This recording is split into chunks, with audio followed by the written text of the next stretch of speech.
গিয়ে দেখছে ছেলেটা এরকম ডুব মেরে এরকম ভাবে বসে আছে।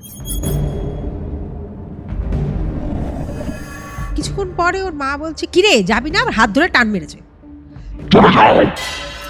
দেখছি কি চোখগুলো পুরো লাল, খাবারটা এইভাবে ছুঁড়ে বেড়েছে।